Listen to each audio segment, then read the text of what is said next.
कर्नाटक में विधानसभा चुनाव के नतीजे आ चुके हैं। 224 सदस्यीय विधानसभा में कांग्रेस ने प्रचंड जीत के साथ बहुमत के आंकड़े को कहीं पीछे छोड़ दिया है।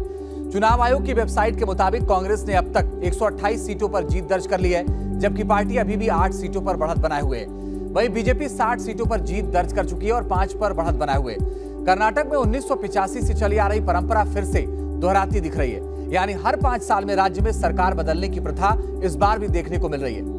कांग्रेस ने बीजेपी को करारी शिकस्त देते हुए दक्षिण भारत से बीजेपी का सफाया कर दिया है। आइए जानते हैं कि आखिर वो 5 कारण कौन से हैं जिसकी वजह से कर्नाटक में बीजेपी दोबारा सत्ता में वापसी नहीं कर पाई।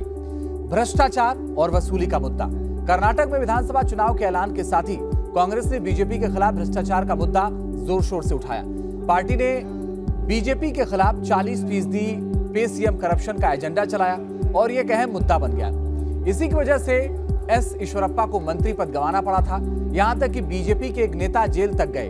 कांग्रेस ने इसे चुनावी मुद्दा बनाया और बीजेपी के लिए गड्ढे की हड्डी बन गई। बीजेपी और केंद्रीय नेतृत्व भी इसकी तोड़ नहीं निकाल सकी। मुस्लिम आरक्षण।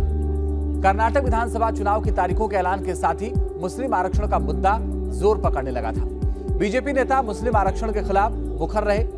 गृहमंत्री अमित शाह ने एक रैली में कहा कि अगर तेलंगाना में बीजेपी की सरकार बनी तो राज्य में मुसलमानों को मिलने वाला आरक्षण खत्म कर दिया जाएगा। बीजेपी नेताओं का कहना है कि धर्म के आधार पर आरक्षण देना संविधान के खिलाफ है। यही वजह है कि कर्नाटक में इसे खत्म किया गया। कर्नाटक में बीजेपी की हार के पीछे यह भी एक बड़ा कारण माना जा रहा है। हिंदुत्व कार्ड का दाव भी नहीं आया काम। कर्नाटक में बीजेपी के नेता हिजाब से लेकर अजान तक के मुद्दे को चुनावी कैंपेन बनाने में जुटे रहे। इसी बीच चुनाव के समय बजरंग बली भी पहुंच गए, लेकिन बीजेपी ध्रुवीकरण करने में कामयाब नहीं हो सकी। कांग्रेस ने बजरंग दल और पीएफआई जैसे संगठनों को बैन करने का वादा किया, तो बीजेपी ने बजरंग दल को बजरंग बली से जोड़कर कांग्रेस के खिलाफ प्रचार करना शुरू कर दिया। बीजेपी ने हिंदुत्व कार्ड खेलने में कोई कसर नहीं छोड़ी, लेकिन पार्टी का यह ध्रुवीकरण का दांव काम नहीं आया। सियासी समीकरण साधने में पिछड़ गई बीजेपी। जी हां, कर्नाटक के राजनीतिक समीकरण में बीजेपी अपने कोर वोट बैंक को संभालने में ही कामयाब नहीं हो सकी। बीजेपी का कोर वोटर लिंगायत समुदाय में कांग्रेस ने सेंधमारी कर डाली। साथ ही कांग्रेस ओबीसी, आदिवासी, दलित और मुस्लिम समुदाय पर भी अपना अच्छा खासा प्रभाव छोड़ने में सफल रही। कांग्रेस देवगौड़ा के वो कालिया समुदाय को भी अपने कब्जे में करने में कामयाब रही। इसके पीछे अहम वजह वो रही कि डीके शिवकुमार और सिद्धारमैया की जोड़ी ने संतुलन बनाकर हर वोटरों के दिलो दिमाग में कांग्रेस के दावे और वादे को पूरा करने का भरोसा जताया। येदियुरप्पा, शेट्टार और साउदी को नजरअंदाज करना बीजेपी को महंगा पड़ गया। कभी कांग्रेस का गढ़ कहे जाने वाले कर्नाटक में कमल खिलाने वाले पूर्व मुख्यमंत्री बीएस येदियुरप्पा को साइडलाइन करना भी बीजेपी को शायद भारी पड़ गया।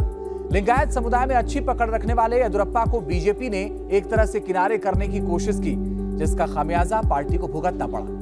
इतना ही नहीं, आजीवन बीजेपी के बैनर तले चुनाव लड़ने वाले पूर्व मुख्यमंत्री जगदीश शेट्टार और पूर्व डिप्टी सीएम लक्ष्मण साउदी ने भी पार्टी से नाराज होकर कांग्रेस का दामन थाम लिया।